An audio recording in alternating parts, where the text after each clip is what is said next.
Klausė Simonas Karys. Tai ačiū už galimybę paklausti, gerbiamas pretendentė ministrus. Aš turiu tokį vieną irgi, betesiant dalykinį klausimą ir vieną, ne asmenišką, bet apie asmenį.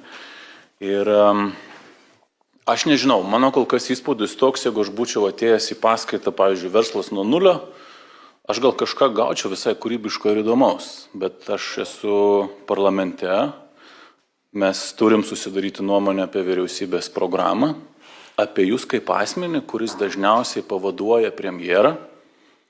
Ir jūs turit būti paskutinis žmogus denį ne tik prie vairo, bet dar ir su portfeliu. O man atrodo kažkaip, kad jūs liksit su smuiku ir grosit kokią polką, jeigu bus kokia audra. Bet esmė gal, pradedant nuo tokio rimtesnio klausimo, jau čia truputį Eugenijus užvedė, žiūrėkit, tai čia yra, nežinau kaip tą apibūdint, bet džiaugtis antros pakopos lėšomis ir per tai surenkamais geresniais mokesčiais, tai yra nesuvokimas situacijos, nes jūs prie to pačio Lietuvą, socialdemokratų politiką atvedė į pirmaujančią ES šalį pagal infliaciją. Pirmas dalykas. Kristupas Vaitiekūnas, kalbant apie šių metų biudžetą, nešė kiekvieną komitetą į frakciją skaidres ir būtent rodė, kokios yra prognozės. Ir būtent kitais metais bus pirmas rimtesnis BVP augimo tūptelėjimas. O jūsų žiniai, Lietuva turi labai daug didelių, stambių išlaidų, kurios yra indeksuotos ir krauju pasirašytos. Gynyba, pensijų indeksavimas, mokytojų atlyginimai, aš čia galėčiau dar daugiau vardinti ir aš žinau tą sumą, kiek jums liks būtent tai politiniai programai gyvendinti. Jūs, manau, jos nežinot, tai bent pasiklauskit Kristupo Vaitiekūno, tai jis truputėlį jums atvertų akis ir tą programą turėtumėt iki kokio trečdalio sutraukti. Tai man ateities komitete pavyko to paklausti, nes jūs frakcijoje nebuvot pirmą kartą to paties klausimo, tai premjeras atsakė, kad, negaliu aš taip ateiti į premjero poziciją ir sakyti, kad aš nieko negaliu, viskas jau išdalinta. Kūrybiškai žiūrėsim.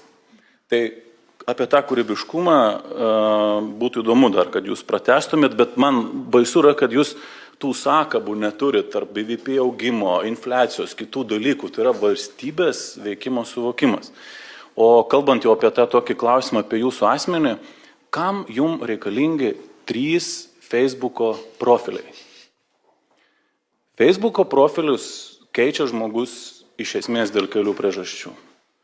Viena pagrindinių, kad jis kažką prirašo taip, kad yra užblokuojamas ir jam reikia toliau tęsti kito profilio pagalbą. Tai ką jūs tokio ten prirašot, kad mes suprastumėm, tai kuris iš tų 3 jūs esat galų gale? Koks jūsų vaidmuo?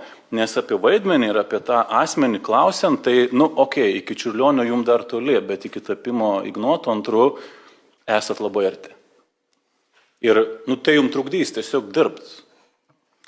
Aš nepažįstu tikrai jūsų minėtų asmenų, nei asmeniškai, nei kaip kitaip, man sudėtinga būtų kažką toliau pakomentuoti dėl to. Tai jeigu aš gal tada pradėsiu nuo paskutinės dalies jūsų klausimo, tai atsakymas labai paprastas.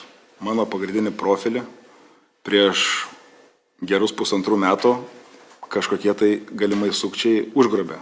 Ir aš prie jo neturiu galimybės prieiti. Aš 2 kartus bandžiau kreiptis į Facebook kompaniją. Teko gauti atsakymą, kuris manęs netenkino, nes buvo pasiūlymas naudotis nuotoliniu prietaisu, kuriuo aš nesinaudoju. Tai aš darau prielaidą, kad kažkas yra užgrobęs mano pagrindinį profilį ir dėl to aš neturiu galimybės jo naudotis. O kadangi neturėjau galimybės naudotis savo profiliu nei page'o, tai susikūriau kitą, kurio galiu naudotis. Jeigu pažiūrėtumėt, kada paskutinį kartą kažkas buvo dalintasi, tai jūs tą suprastumėt, kad taip ir yra.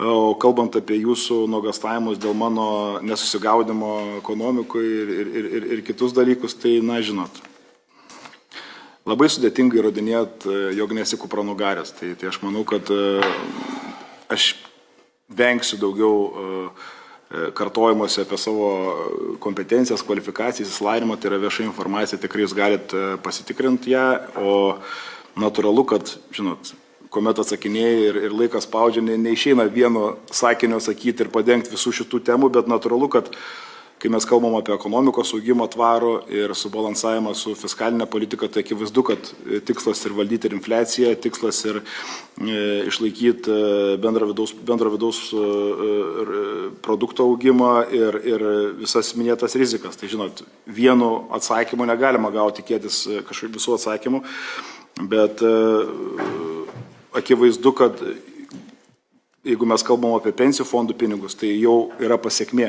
Aš prie to asmeniškai neprisidėjau. Aš galiu tik pasakyti, kad kuomet kūrėsi šita sistema, aš dalyvau asmeniškai įmonių, kurios valdo pensijų fondus veikloje. Aš buvau milžiniškas fanas antrosios, trečiosios pakopos pensijų fondų ir aš buvau toj barikadų pusėje, kuri skatino ir veikia būtent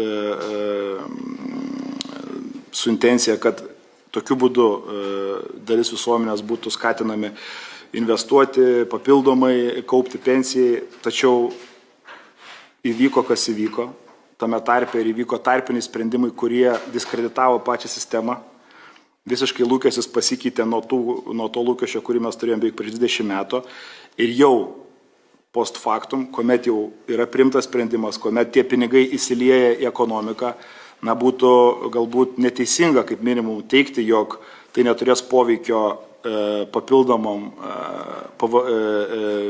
PVM surinkimui, papildomam akcizų surinkimui, tai mano komentaras buvo tik tai apie tai, o ne tai, kad aš džiaugiausi ir ten dėl to labai laimingas esu. Tai tiesiog buvo faktas pateiktas, jog papildomai pinigai įsilies, jie turės teigiamą poveikį biudžeto surinkimui per papildomą PVM, papildomos akcizus, kiekio prasme.